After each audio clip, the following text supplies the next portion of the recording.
What's going on, guys? Welcome back to the channel. If you're listening on the podcast, thank you for supporting. This is just another critic, and today we're going to be talking about some of the biggest takeaways from week one in college football. Before I get into that, big shout out to Harris Highlights for the background video. Something for you guys to keep your eyes busy while I'm going ahead and talking over these main points today. Like I mentioned, biggest takeaways from week one. It was a big week in college football, big games. But I'm simply going to be touching on some of the more crucial matchups that happen in week one. And just to go ahead and get started, biggest takeaway, number one, the Big East of the Big Ten. Not exactly as strong as advertised. We didn't exactly see the Michigan State team that we thought we would see, the Michigan team, or even the Wisconsin team. And I'm actually a Badgers fan, so Wisconsin, we'll start off with them. Struggled offensively. The running game still looks strong as ever. Passing game, still lots to clean up. Hornibrook showed some signs of rust, especially from last year. He closed out the season last year pretty strong with 3 touchdowns, 0 picks versus Miami. But he just didn't look as clean as I'd like him to. Moving on to Michigan State, struggled in the opener versus Utah State. And then, of course, we had Penn State in a close one going into overtime. Ended up barely pulling it out, 45-38. Of course, Wisconsin is not in the Big Ten East. I thought I'd mention them. But Big Ten East. And then we had Michigan lose as well to Notre Dame. So as far as, my takeaway from week one, the biggest one would be the Big Ten East. Those 3 teams struggling heavily in week one, Michigan being the only one to lose. And that's definitely something we're going to be able to learn more about as the season goes along. If Michigan just had some growing pains with the new quarterback. Defense itself did look to get better as the game went along.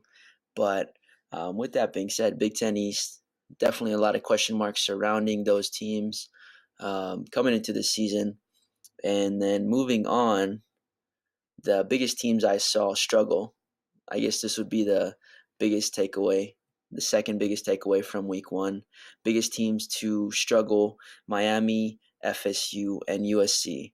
Now, personally, I have nothing against Miami, but their fans are just, man, they just are so hyped on Miami that it was kind of irritating to me listening to their fans just talking about how much they were going to destroy LSU.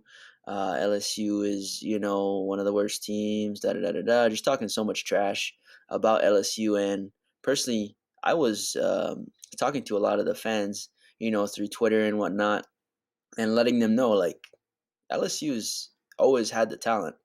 They've always had the talent. They've just been lacking the coaching.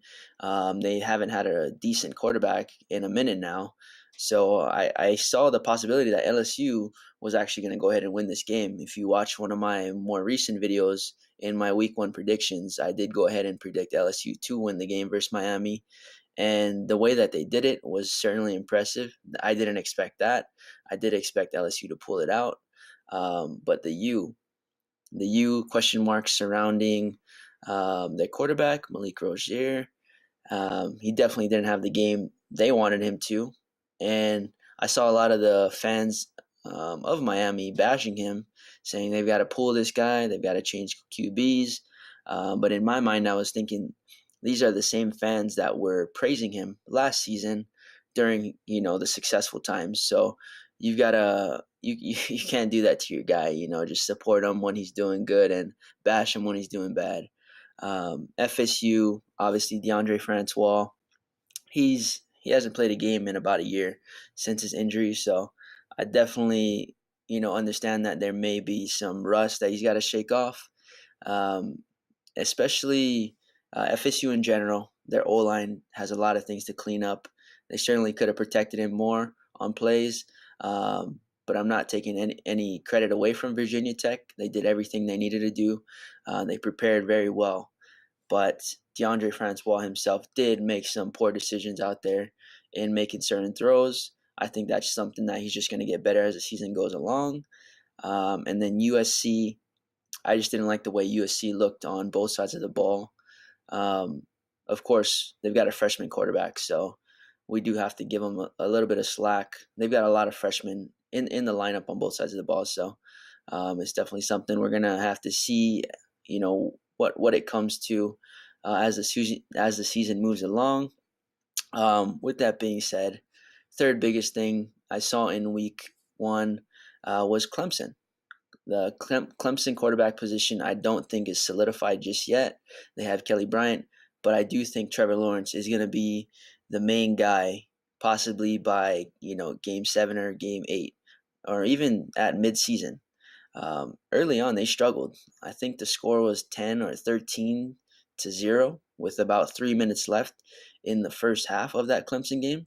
So they weren't able to get anything going until they brought Trevor Lawrence in. He scored three throwing touchdowns. Kelly Bryant had 1 rushing touchdown, 1 passing touchdown.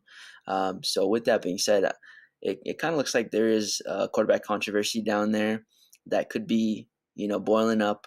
And I do think Trevor Lawrence will end up taking the position for the Clemson Tigers around mid-season.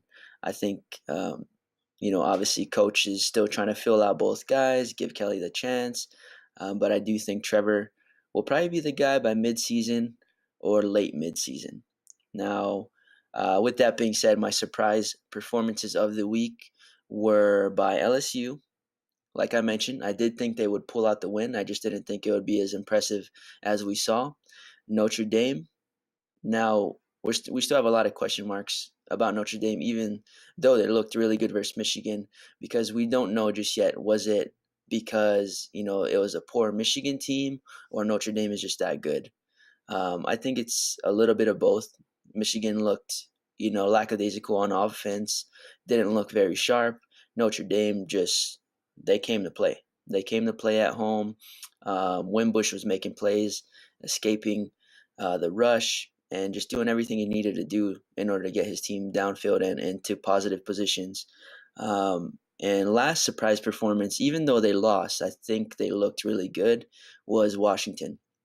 And me personally, I've been very critical of Washington coming into this season about their secondary. I know a lot of analysts were hyping up their secondary, saying they're probably the top 3 secondary in the nation, and they looked really good. But besides their defense, the thing that impressed me even more was not only their red zone defense. They were holding Auburn out of the end zone for practically almost every drive that they got down in that area, and as well as their wide receivers. Ridiculous catches by their wideouts, just making plays for Jake Browning, honestly.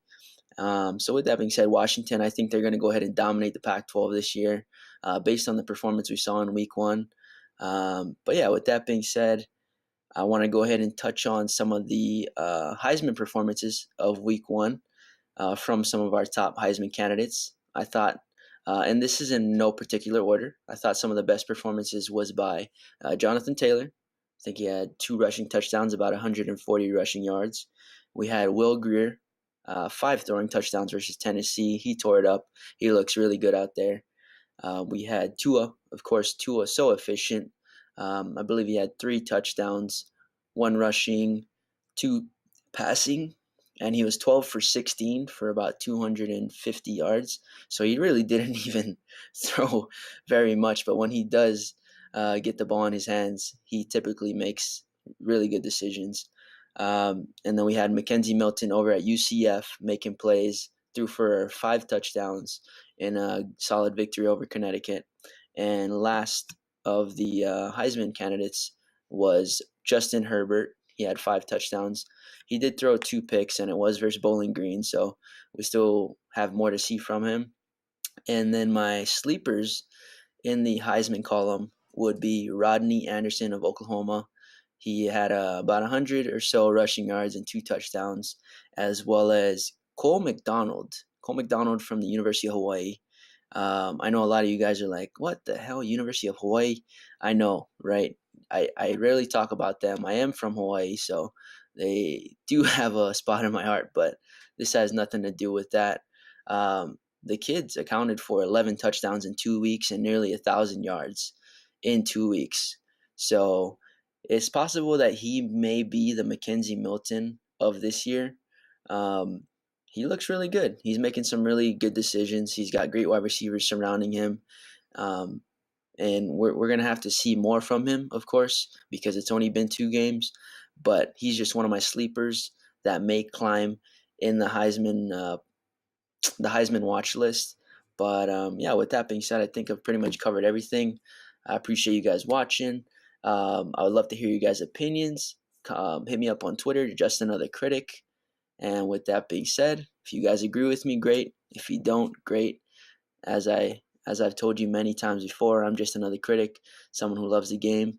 And you guys have a great rest of your day. Hope to hear from you soon. Peace.